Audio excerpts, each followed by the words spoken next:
दर्शकों नमस्ते, मैं हूं अम्माद और आप देख रहे हैं मेगा मीडिया बिहार।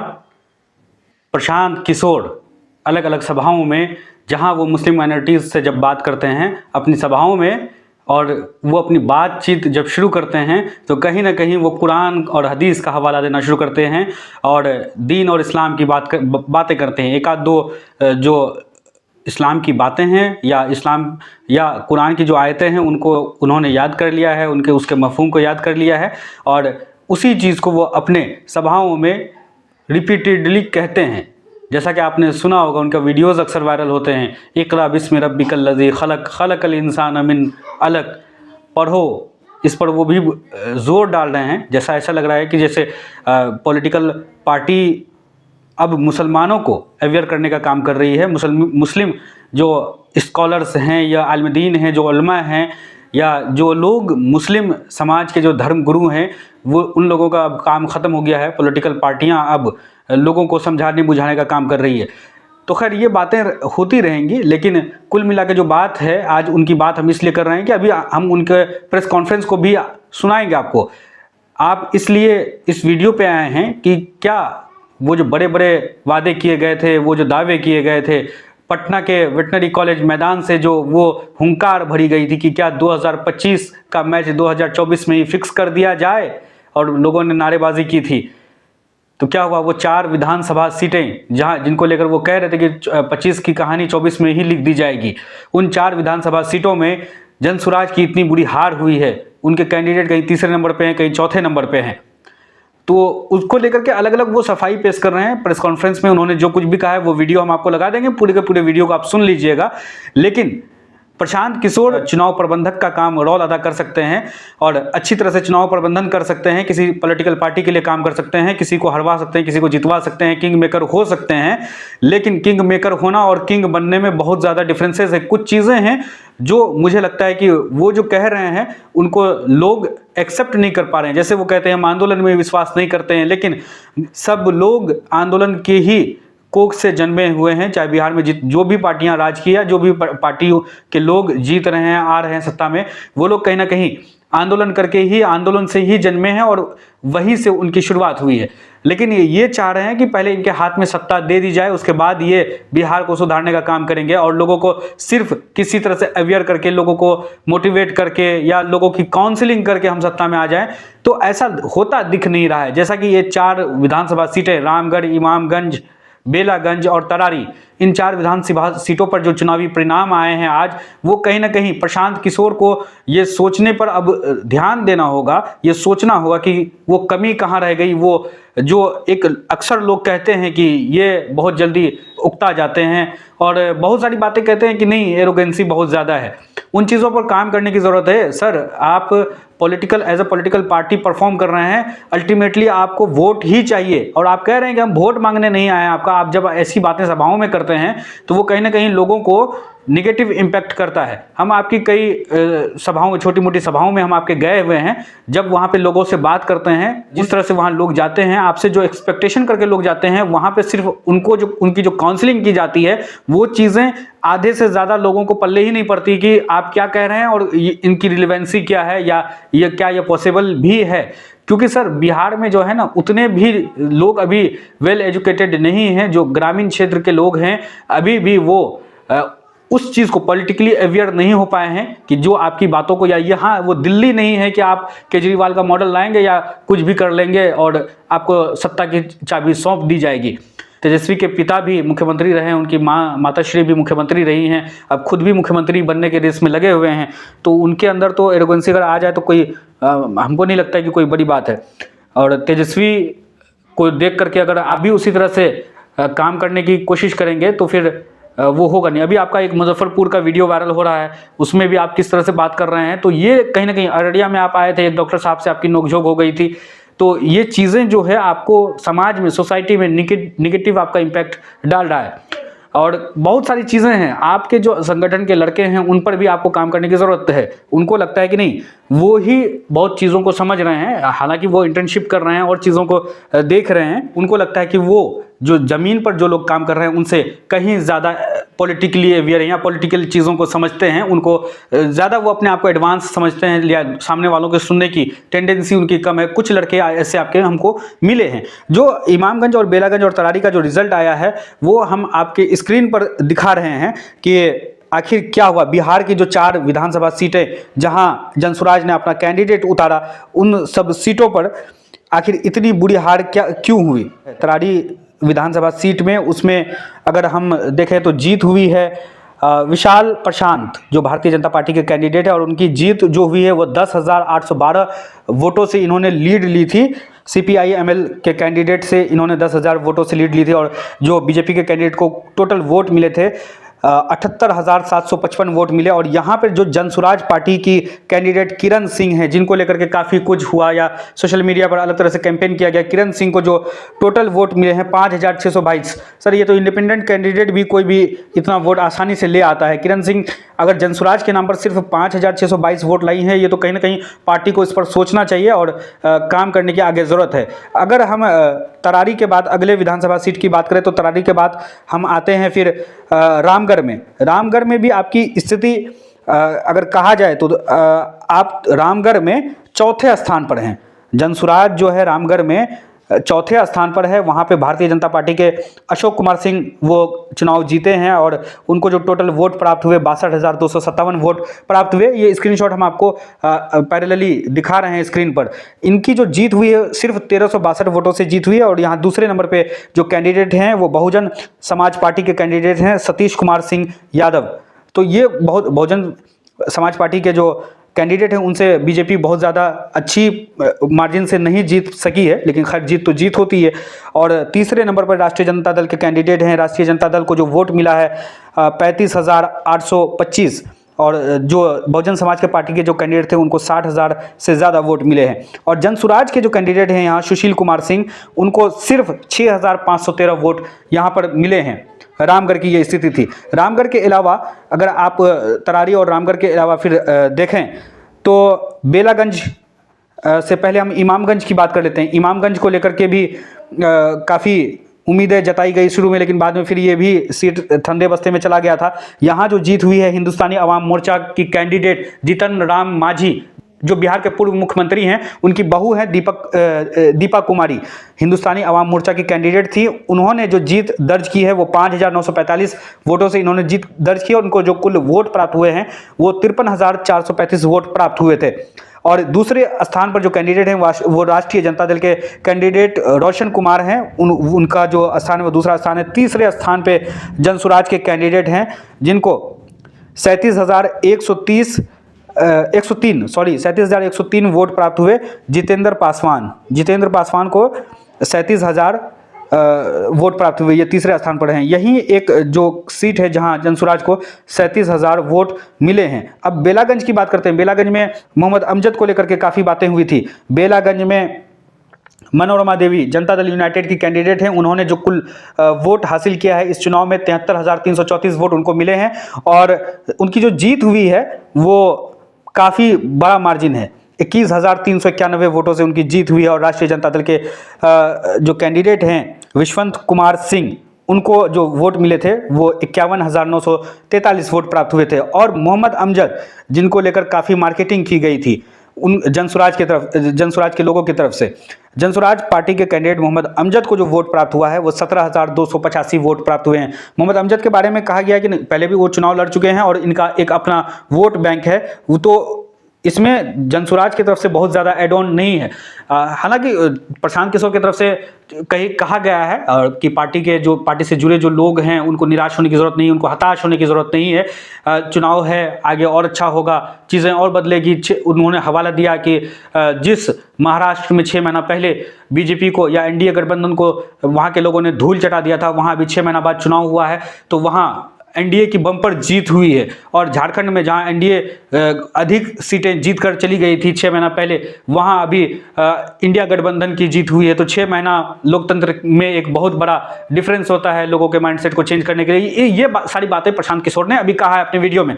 उनके पूरे वीडियो को आप सुनना चाहें तो सुन सकते हैं। उनके पूरे प्रेस कॉन्फ्रेंस को हमने इस वीडियो में टैग किया है, आप आगे सुन लीजिएगा। लेकिन एक ज़रूरी बात यह है कि मेगा मीडिया को आप सब्सक्राइब करना नहीं भूलिए। हम्माद हैदर को और मजबूत कीजिए, ताकि हम और भी पॉलिटिकल जो चीज़ें हैं या बिहार में जो चीज़ें हो रही, जो घटनाक्रम हो रहा है, उन पर बात कर सकें, खुल के आपके सामने वीडियोस ला सकें, और जो चीज़ें अलग अलग पार्टियों में जो अंदर खाने, जो तहखाने, जो बातें चल रही है, उन चीज़ों पर भी आपको हम अपडेट देते रहें। और फिलहाल के लिए इतना ही। आगे प्रशांत किशोर को सुनिए, लेकिन मेगा मीडिया बिहार के यूट्यूब चैनल को सब्सक्राइब कर लीजिए। फेसबुक पेज को भी आप जाके फॉलो कर सकते हैं। फेसबुक में सीमांचल और अररिया जिले या पूर्णिया के आसपास की खबरों को हम ज्यादा कवर करते हैं। यूट्यूब पर बिहार लेवल की या नेशनल लेवल के वीडियोस को हम ज्यादा अपलोड करते हैं।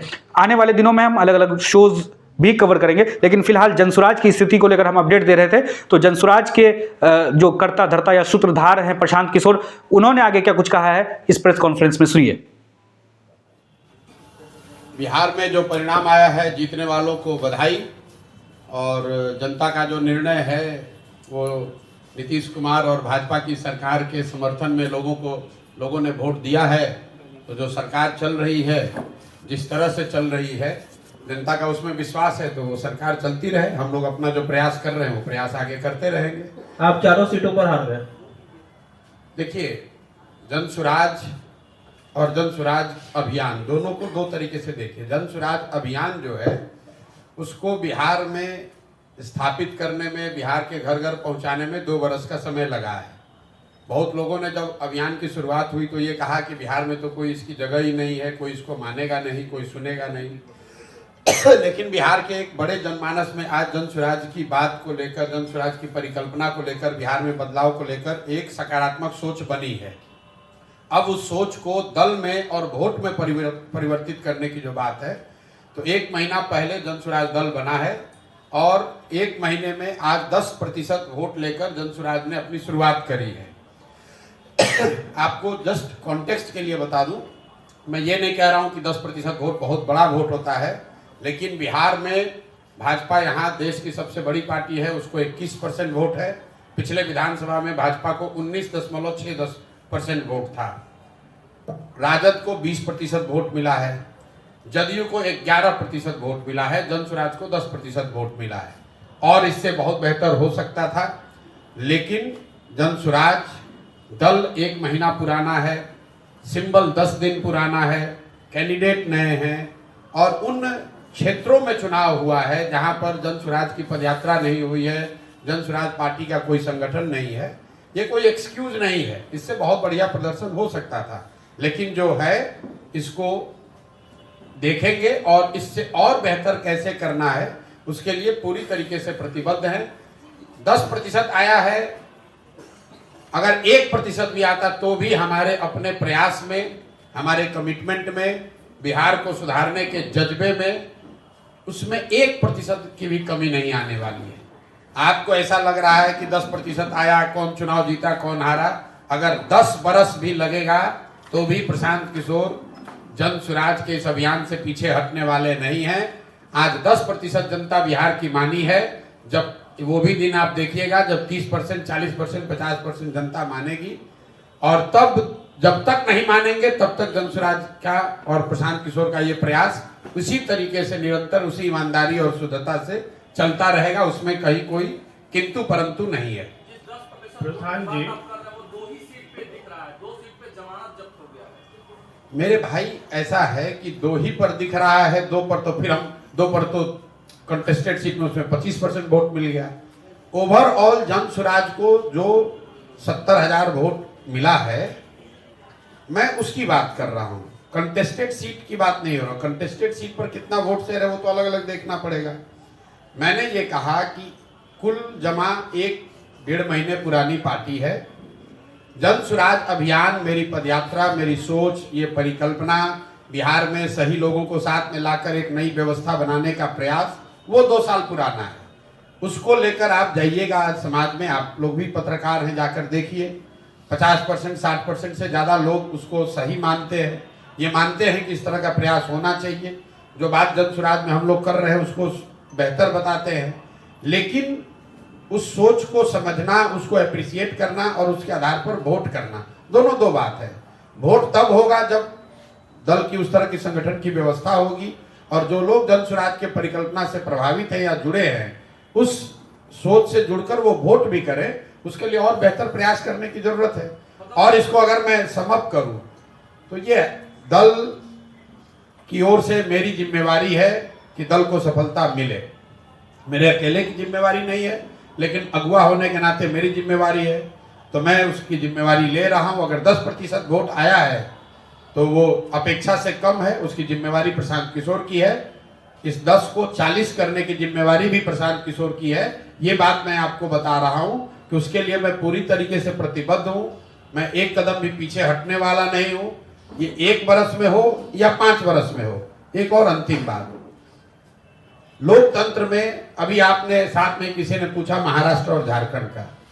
अभी महाराष्ट्र में जो कांग्रेस, एनसीपी और उद्धव जी की जिस शिवसेना ने भाजपा गठबंधन को 6 महीना पहले धूल चटा दिया था, आज उसी शरद पवार जी की पार्टी को 9 सीट मिला है, कांग्रेस को 12-15 सीट मिला है। तो लोग, और जो भाजपा झारखंड में एक तरफा जीत कराई थी, आज उनको मुंह की खानी पड़ी है। तो 6 महीना लोकतंत्र में बहुत लंबा समय है। बिहार के चुनाव एक अभी से 12 महीने के बाद है। जन सुराज परिवार से, इस सोच से जुड़े हर व्यक्ति से मैं इतना ही कह सकता हूं कि आपको बिल्कुल 1 पैसे भी निराश होने की जरूरत नहीं है। इस प्रयास की ईमानदारी और शुद्धता को बिहार की जनता ने सराहा है, उसको स्वीकार किया है। अब उसको वोट में परिवर्तित करने की जो कवायद है वो अगले 1 साल करेंगे, मेहनत से करेंगे और ज्यादा प्रयास करेंगे। और मेरा अपना मानना है कि अच्छा ही रिजल्ट आएगा। मानते हैं कि प्रधान जी आए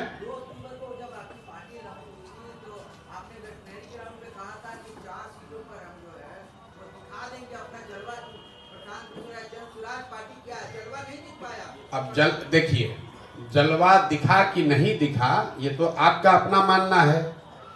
बिहार में पिछले बार आपके अपने यादाश्त में 1 महीना पुराना कोई दल 10% वोट लेकर आया हो तो आप हमको बता दीजिए। भाई, इस कॉम्प्लेक्स स्टेट में जहां 50 बरस से जाति धर्म की ऐसी काई जमाई हुई है कि कोई यहाँ खड़ा होकर मुखिया का चुनाव लड़ने का भी हिम्मत नहीं कर पाता है, वहां पर किसी एक नए प्रयास को 10% वोट 1 महीने के अंदर मिला है, तो वो जलवा है कि नहीं वो आप पर है। आप उसका निर्णय कीजिए। मेरी समझ से और बेहतर शुरुआत हो सकती थी, लेकिन जो शुरुआत हुई है ये आगे इस पर एक बड़ी इमारत खड़ी करने के लिए काफी है। इस पर जन सुराज के लोग मिलकर आगे प्रयास करेंगे, उनको बड़ी सफलता मिलेगी। प्रधान जी, क्या आप मानते हैं कि आरजेडी को 2 सीटों पे आपके कारण हार मिली है? ये बिल्कुल बकवास बात है। हमारे अभी तो आपने कहा हमारा कोई कुछ जलवा ही नहीं है, अभी आप कह रहे हैं कि हमारे चलते दो सीट पे हार गया। ये आरजेडी वाले हारने के बाद, ये 30 साल पुरानी पार्टी है, हर जगह हारे हैं। हारने के बाद अब दोषारोपण दूसरे पर करेंगे। मेरे भाई, आप बेलागंज का बूथ वाइज सीट निकाल कर देख लीजिए वोट। वहां के मुसलमानों ने, बेलागंज के मुसलमानों ने जदयू को, भाजपा को वोट दिया है। और मैं आपके माध्यम से बिल्कुल ये क्लियर कर दे रहा चाहता हूं, बेलागंज के मुसलमानों ने जन सुराज को वोट नहीं दिया है। उन्होंने सबसे ज्यादा वोट वहां पर जदयू भाजपा के उम्मीदवार को दिया है। आप बूथ वाइज जो बेलागंज के बड़े मुस्लिम गांव हैं वहां पर जो वोट पड़ा है उसको निकाल कर देख लीजिए। तो अगर राजद वाले ये कह रहे हैं अगर हम लोग इमामगंज में चुनाव नहीं लड़ते तो मांझी जी को जो 55,000 वोट मिला है, एनडीए के कैंडिडेट को सबसे कम वोट कहां मिला है? इमामगंज में। बाकी हर जगह एनडीए के उम्मीदवार को करीब 70,000 वोट मिला है। एकमात्र इमामगंज ऐसी सीट है जहां पर एनडीए के उम्मीदवार को 55,000 से कम वोट मिला है। तो हम लोग का अपना आकलन यह है कि जो वोट जनसुराज को इमामगंज में मिला है उसका 2/3 हिस्सा वो था जो मांझी जी को वोट मिल सकता था। कुछ हिस्सा जरूर राजद का आया होगा। अगर इमामगंज में हम लोग नहीं लड़ते तो राजद वहां और बड़े अंतर से हारती, कम से कम 25-30 हजार से हारते ये लोग। पहले ही चुनाव में प्रशांत जी आपके बस्ते में वोटरों ने 70,000 वोट डाला है। राजनीति की स्थापित परंपरा है, गठबंधन को लेकर ऑफर आ सकते हैं। मन डोलेगा नहीं डोलेगा? बिल्कुल भाई, ना मन डोलेगा ना कार्यक्रम डोलेगा। जन सुराज को सुधारने, जन सुराज का जो अभियान हमने शुरू किया है वो 10% वोट के लिए नहीं है, 30,000 वोट के लिए नहीं है, किसी को जिताने हराने के लिए नहीं है, बिहार में व्यवस्था परिवर्तन के लिए है।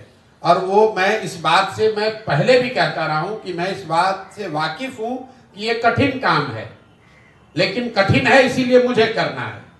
मुझे ये इस बात का एहसास है कि इसको करने में 10 वर्ष भी लग सकता है, लेकिन आप मत घबराइए, हम 10 वर्ष भी अगर लगेगा तो करे बगैर नहीं मानेंगे, बिल्कुल किया जाएगा। 10% वोट बिहार में ये साधारण बात नहीं है। जो लोग आप पत्रकार हैं, राजनीति कवर करते हैं, कौन दूसरा दल है जो यहाँ 3 दल रूलिंग दल है जो गठबंधन में लड़ते हैं।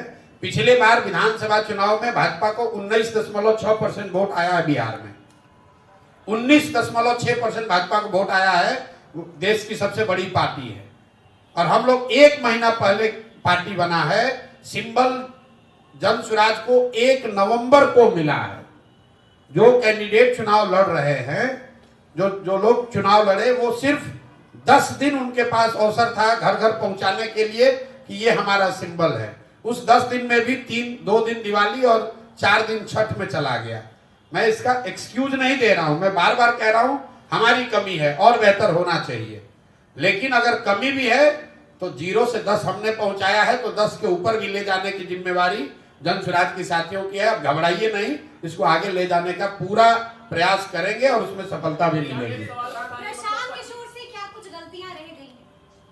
गलती की कोई बात नहीं है। देखिए, गलती ये है कि दल नया है, सिंबल नया है, प्रत्याशी नए हैं, और जिन 4 क्षेत्रों में चुनाव हुआ है वहां पर कोई पदयात्रा नहीं हुई है, वहां जन स्वराज का कोई संगठन पहले से है नहीं।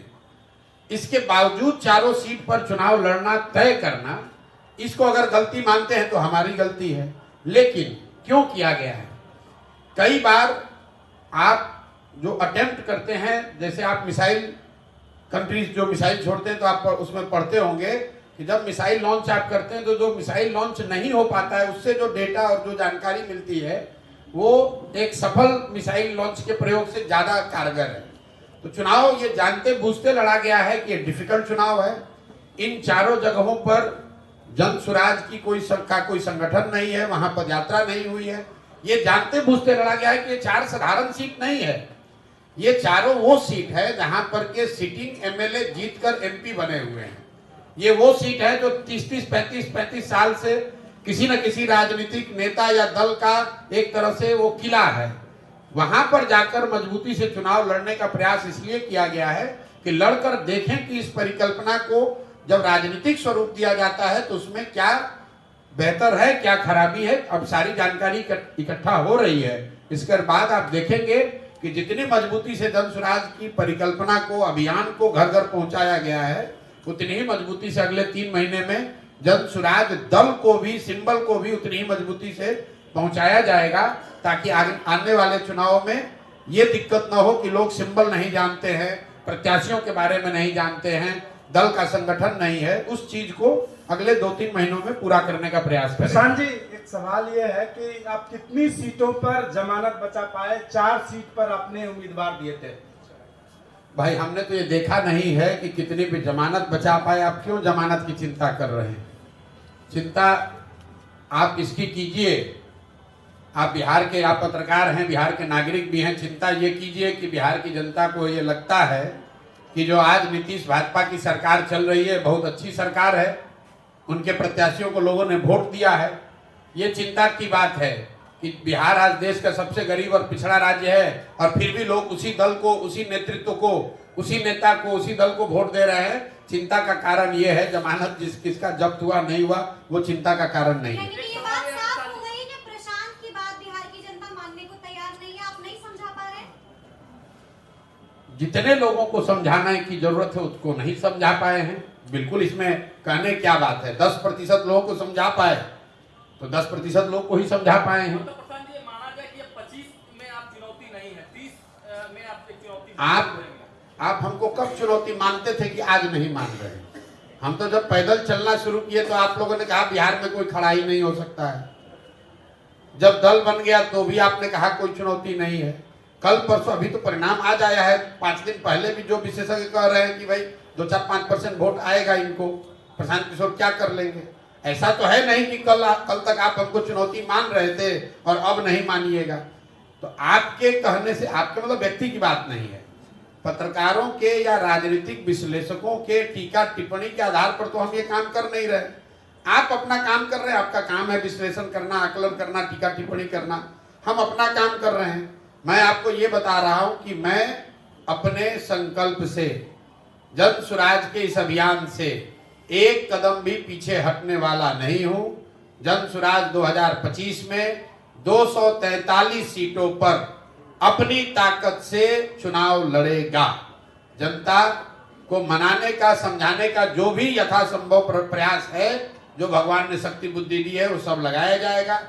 जनता अगर समझती है तो ठीक है, नहीं समझती है तो मालिक जनता है, वो जिसको तय करेगी वो आगे यहाँ सरकार बनाएगा। सवाल है, विपक्ष ये कह रहा है, जैसे इंडिया गठबंधन या राजनीतिक विश्लेषक हो, ये कह रहे हैं कि प्रशांत किशोर कहीं ना कहीं एनडीए की बी टीम में हुए हैं। मेरे भाई, ये कोई नई बात आप थोड़े ना कह रहे हैं। मतलब जो लोग 30 साल से यहाँ अपना दल चला रहे हैं, अब राजद के प्रदेश अध्यक्ष, उनका लड़का रामगढ़ में तीसरे नंबर पर है। अब आप बता दीजिए कि वहां भाजपा के जीतने से जन स्वराज का क्या लेना देना है? वो किसने रोका था उनको जीतने से?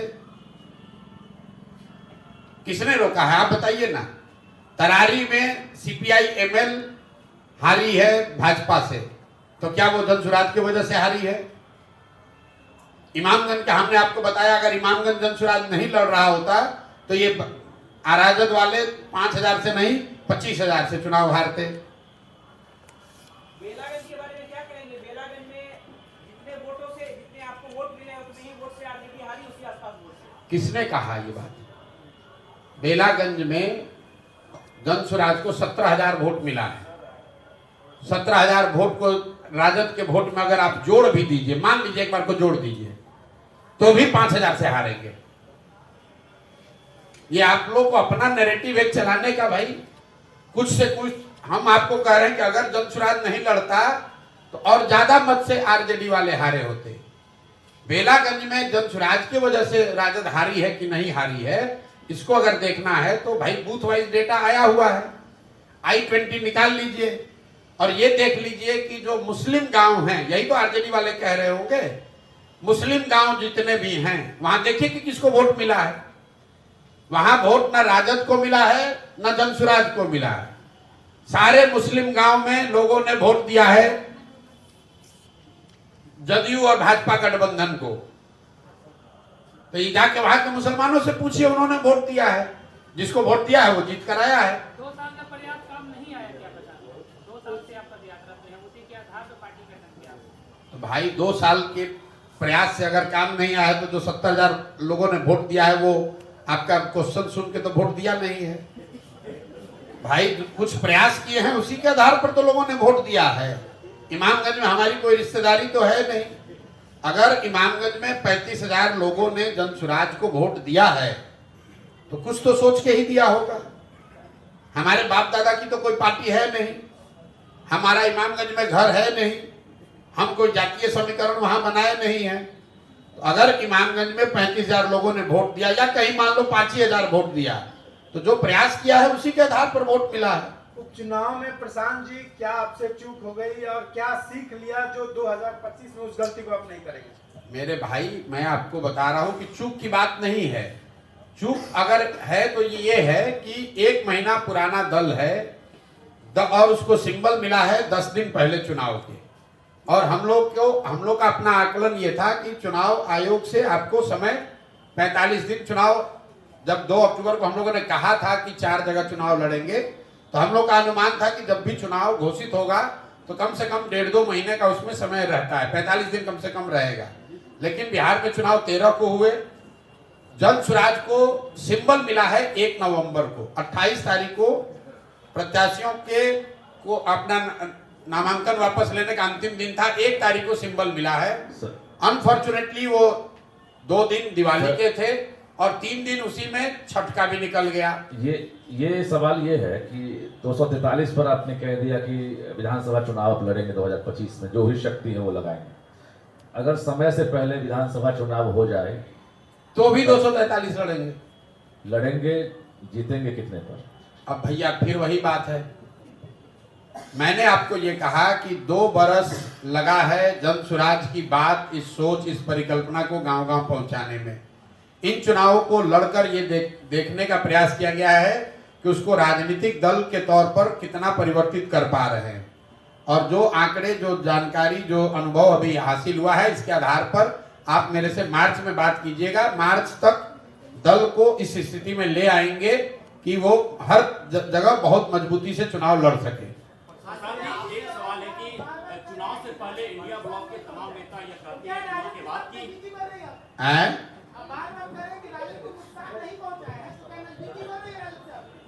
क्या भाई, जब 243 हम लड़ेंगे तो नजदीकी बढ़ाकर क्या उनके साथ तमिलनाडु का चुनाव लड़ेंगे?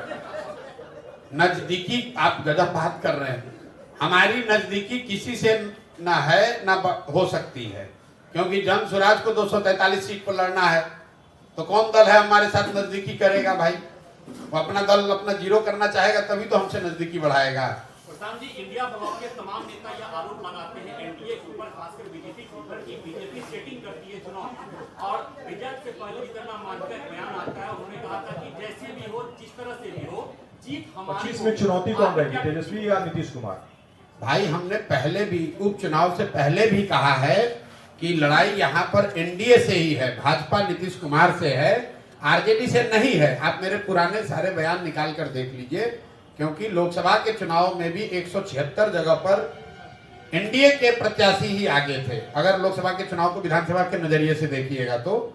और एनडीए की ताकत है, भाजपा और नीतीश का जो दल है, नीतीश जी का तो नहीं लेकिन भाजपा का की ताकत है, उनका संगठन है, उनके लोग हैं, उनकी एक जातीय व्यवस्था है, प्लस एक बहुत बड़ा वर्ग है बिहार में जो लालू जी के खिलाफ वोट करता है, तो वो इसलिए उनको वोट कर रहा है कि भाई जन सुराज अभी जीतेगा कि नहीं जीतेगा, चलो अभी नीतीश और भाजपा को ही वोट दे दो। नीतीश कुमार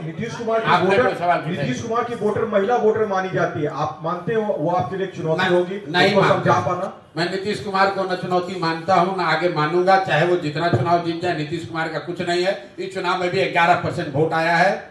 आप लोग जबरदस्ती का नीतीश कुमार को एक कि कैसे आदमी को बेलागंज में चुनाव लड़ाए हैं वो आपको मालूम है हमसे ज्यादा बेहतर, और नीतीश जी के प्रभाव से जीते हैं कि किस कारण जीते हैं वो आपको ज्यादा जानकारी है, हम उस पर टिप्पणी नहीं करना चाहते हैं। जदयू को 11.6% वोट आया है।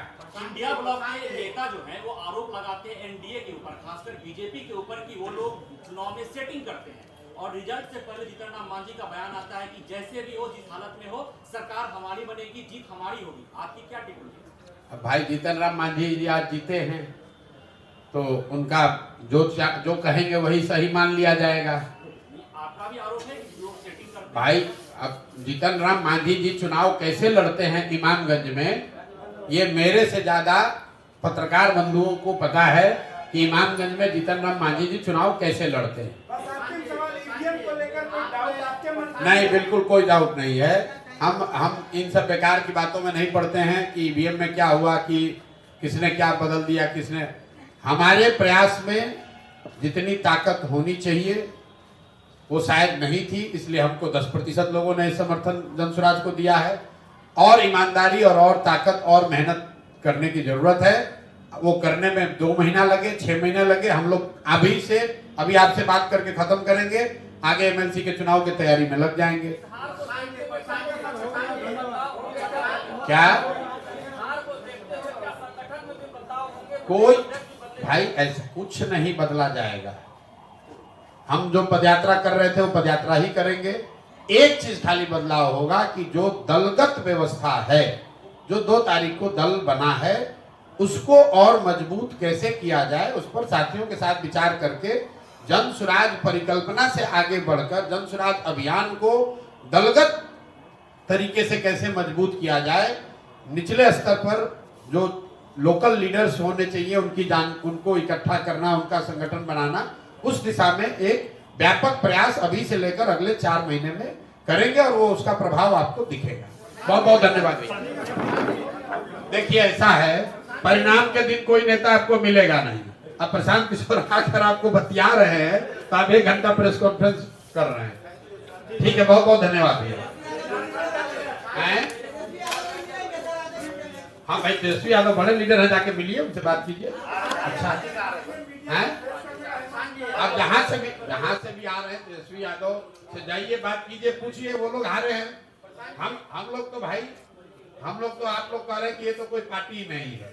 प्रशांत किशोर भाई, यहाँ के सबसे बड़े दल तो दल होने का दावा तो आरजेडी वाले करते हैं, चारों के चारों सीट हारे हैं। जाइए उनसे पूछिए क्यों हारे हैं, कैसे हारे हैं।